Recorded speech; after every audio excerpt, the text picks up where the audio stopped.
Hi and thanks for watching the video today. This is my e-bike self-build. It's a Bafang BBSHD mid-drive motor mounted on a Decathlon B'Twin Rockrider 540. The motor is powered by a 52 volt lithium ion 20 amp hour battery. I got the battery from Unit Pack Power. I'll put some links in the description for where I bought these different components from. I haven't fully tested the range on the battery, but it happily covers 25 miles with very little pedalling input at reasonably high power levels. I use a mixture of throttle or pedal assist and vary the power level from 1 through to 9 being the maximum power. Obviously in the UK the bike is only for off-road use, given the limit of 250 watts and 16 miles an hour on UK roads for an e-bike.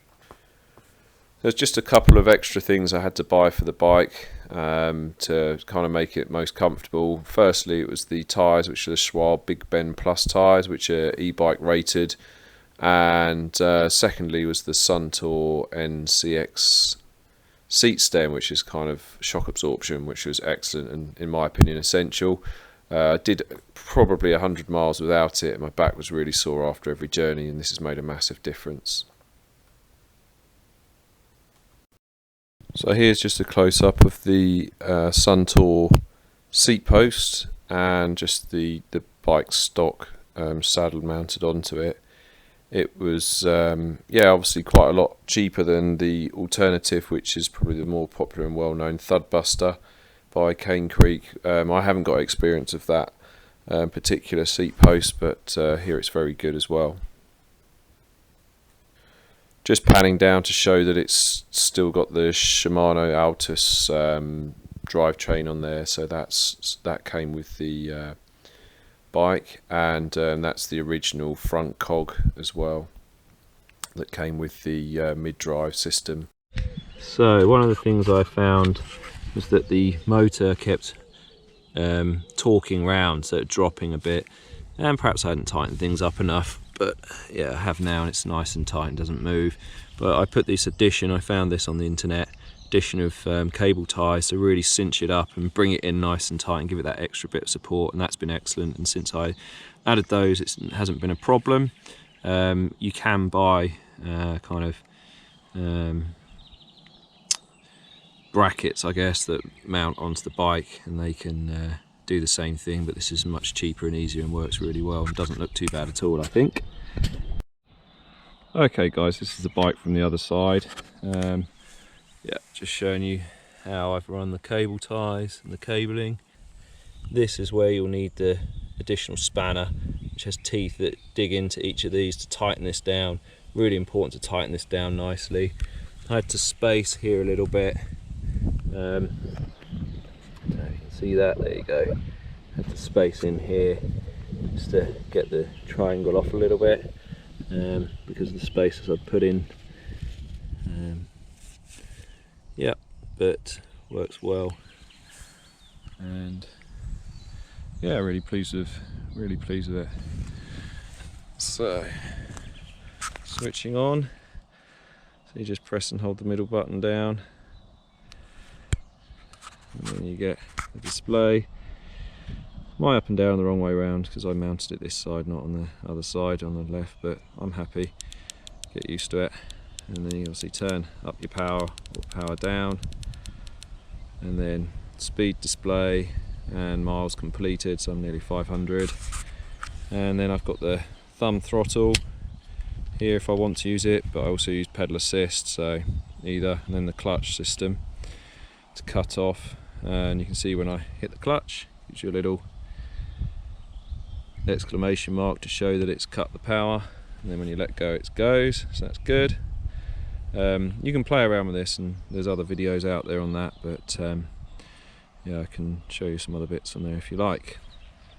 You can limit your speed, like your max speed, which is quite handy, I guess, and if you've got other people using it, or yeah, you just want to, you're in a residential area or something on a slower bike perhaps, or in a country where this is legal, on the road. Yeah, and then you've got like a walking mode as well, so if you're walking, but I've never had to use that, but maybe that'd be handy on the dirt up a steep hill.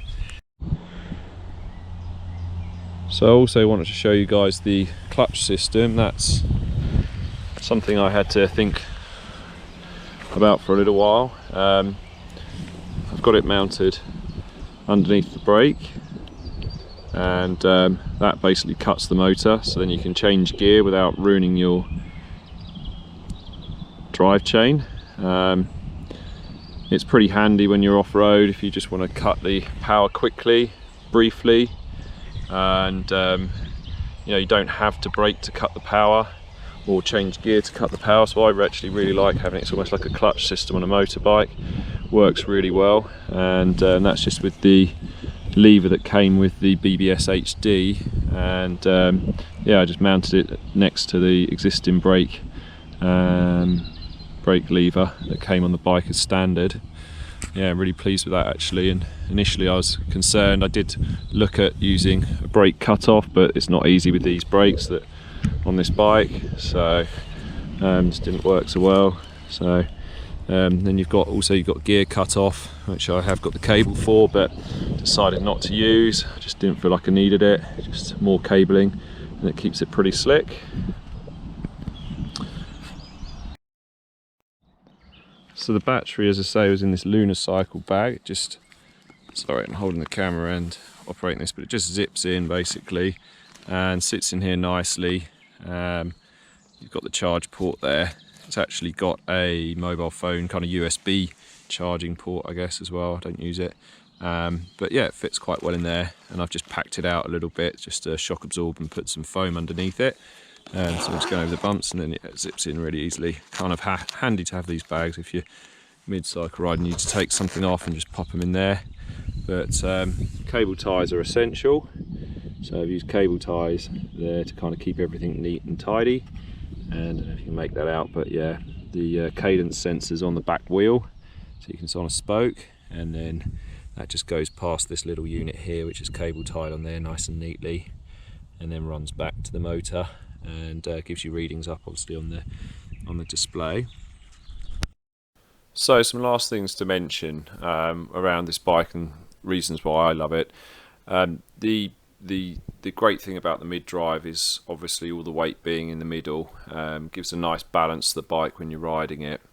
The advantage also being with the mid-drive that when you either run out of battery power or you feel like doing a bit more exercise, you can switch all the power off, and the motor offers no resistance, so you can ride the bike quite normally, and it rides really well actually without any motor power.